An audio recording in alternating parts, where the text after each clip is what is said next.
This world is obsessed with winning. Everyone in this world wants to win. But now, the billion-dollar question is, are we winning? When you look into the highly successful people across the world, they all follow a particular mindset. And this is what I call the psychology of winning. You need to understand that temporary failures cannot bring you down. These are not happening to you. Rather, these negative failures, these temporary failures are happening for you, not to you. Because inside of those failures, there is some very powerful lesson, my dear friend, that's waiting for you. Life today has given you two options. Are you going to quit, give up because of all the hardships you've had? Or are you going to become stronger and be my champion? You may not be mediocre. You are born to be a champion. This world is obsessed with winning. Everyone in this world wants to win. No one actually does something to fail in their life. None of us get married to get divorced. The entrepreneurs do not start business to get bankrupt. Nor people do not get into a corporate career to have failures in their profession. No. We all every day work hard for winning. We all every single day put ourselves through all hardships because somewhere inside of us we have that thirst, desire, aspiration and desperateness to win. But now the billion-dollar question is, are we winning? Because very few people in this world win. Rather, the rest of the others, in the process of winning, we lose a lot of things. Our happiness, our peace, our joy, our victory, and multiple other factors. My dear friend, I do not know what you are doing right now, but if you're watching this video, somewhere within you, you know that you want to win and you believe you can win. But if you really want to achieve that, let me make it very easier for you. The world always operates like this. It's here. There are people who are extremely successful in this world and they make look success very easy. It's because, my dear friend, I call that the psychology of success. When you look into the highly successful people across the world, they all follow a particular mindset. And this is what I call the psychology of winning. And today, if you want to have your breakthrough, you need to master that psychology, the psychology of winning. Now, this video is all about that. And what are the 5 simple but extremely powerful things that you can do to become a winner in your life? Yes, now let's get into the video. The first point that I want you to understand is, when these highly successful people, when we studied more than thousands of them across the world over the past 20 years, we understood one thing very clearly. If winning has to come into your life, the first step is, you need to, my dear friend, stay in control of your life. For example, when I mean control, you cannot control what's going to happen tomorrow or day after tomorrow, but what you can control is where your focus goes. Because the highly successful people, they made their life very simple. It's them and their focused area. That's it. No other distraction in between. They don't do 100 things. They don't have an extra 50 commitments. No. For example, you take our recent hero, Suryavanshi, or you take people like Pragyananda, one of the youngsters who has become a world-renowned grandmaster, or you take any of the legends of their own discipline. Name it be Abdul Kalam, name it be Bill Gates, or name it be Steve Jobs, or name it be Dhirubhai Ambani. They are all extremely focused people. They focus on creating their vision to become a reality. They don't get distracted. It's just them and nothing else.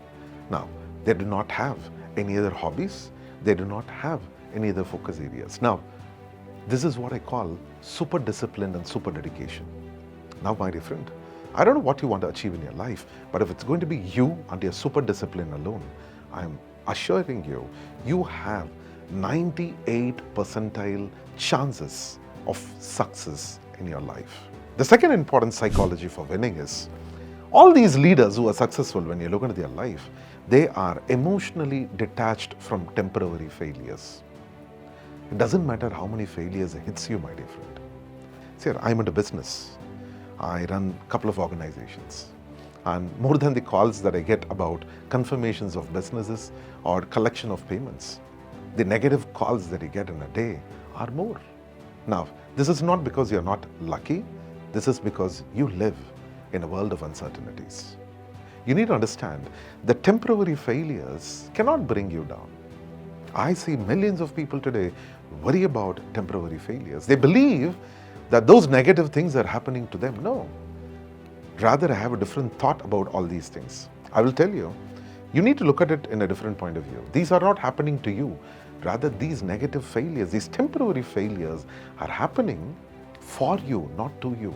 When I mean it's happening for you, it means that it's happening for your growth. It's happening for your evolvement. It's happening for your enlightenment. Because inside of those failures, there is some very powerful lesson, my dear friend, that's waiting for you. Learn from it and move forward. The temporary failures cannot, should not, must not bring you down. Or rather, I'll put it to you this way.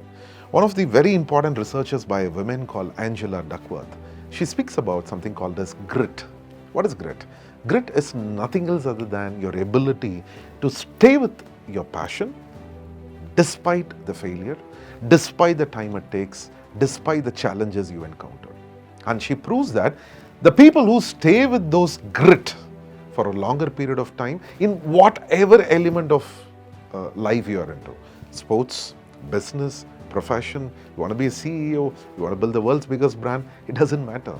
If you are the guy with grit in that industry, in that field, in that discipline, let me tell you, let me assure you, and let me promise to you, success is yours. Because the second trait of winning is, my dear friends, living life with grit. Now, the third psychology of winning is, my dear friend, the world's largest, biggest, most admired champions, they focus on small improvements every single day. Now, you need to understand, when you look closely into the life of all these leaders, they are not super genius guys. No. They are not people with extraordinary IQs or EQs. They are not the ones with who were always graded number one in their school or college education. No, they are ordinary folks with ordinary background. But they had the courage. They had the grit. They had the most powerful discipline in their life to take them forward. And one thing that made them successful was, as they kept progressing every day, as they kept living every day, they made sure they made very small improvements every day. Because very tiny improvements, but when produced over a period of time, could be deadly, my dear friend. Could be deadly. If you can change yourself just 1 percentile a day, if you can remove one mistake in your life from every day, end of the year, you would have removed 365 mistakes, meaning which you are already a genius. And today, your duty is only one thing, not change your life upside down. But my question to you is, between yesterday and today, are you changed? Have you improved yourself by a 0.1 percentage today? Congratulations, you have made justice to your life today. Now, let's move on to the next day and let's make 1 percentage or at least 0.1 percentile better. And I assure you, when you are in for the long-term improvement plan, my dear friend, there is no mountain that you cannot climb. There is no ocean that you cannot swim. Even the most toughest challenges will be broken down in front of you, my dear friend. And all that I tell you is, between yesterday and today, make yourself 0.1 percentage better. Because that's the real psychology of the winners. And now the fourth quality of these winners are, these legends, these champions, they have a very different mindset. They don't run behind opportunities. They don't run behind the trends of this world.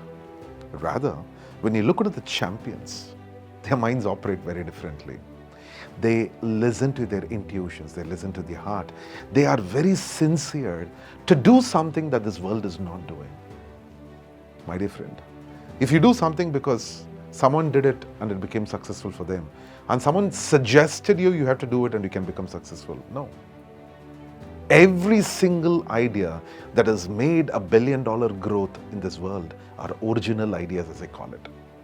The ideas that has come from the birth of your own thought. Inside of you, inside of every single one of you, there resides a billion-dollar idea. An idea that only you can make it to come to life. An idea that's so personal to you, that's so truthfully yours. And that is all about who you are.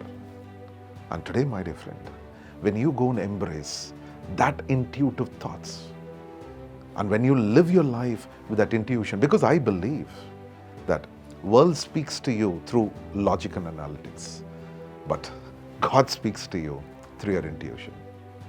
If you can listen to that voice of wisdom within you, I rest assure you, my dear friend, you're not just going to be winning, but you're going to build a legacy. So the fifth psychology of the world-class champions are this. They become actually stronger when things goes wrong. My dear friend, when you do all these four things, I don't assure you, immediately success will come knock your doors. And when you open the door to a surprise, the best of the red carpets will be laid in front of your house doors to welcome you to the world of success and to the crown of leadership. No. When you open the doors, you'll understand there are 1 million obstacles ahead of you. But understand something, my dear friend. When you look into the life of all these leaders, when you create obstacles in their path, they are not the ones who break down. Rather, they become even more stronger. When the Britishers caught Mahatma Gandhi and when they said to him that you cannot do these revolts anymore, that's when he came up with one of the biggest revolts of all time, Salt Satyagraha. And again they arrested him. They said he cannot do it. When he came out, he started an even more powerful movement, civil disobedience movement. Every time when he was hit hard, he came out even more successful. Every time when the leaders are pulled down, my dear friends, they become stronger.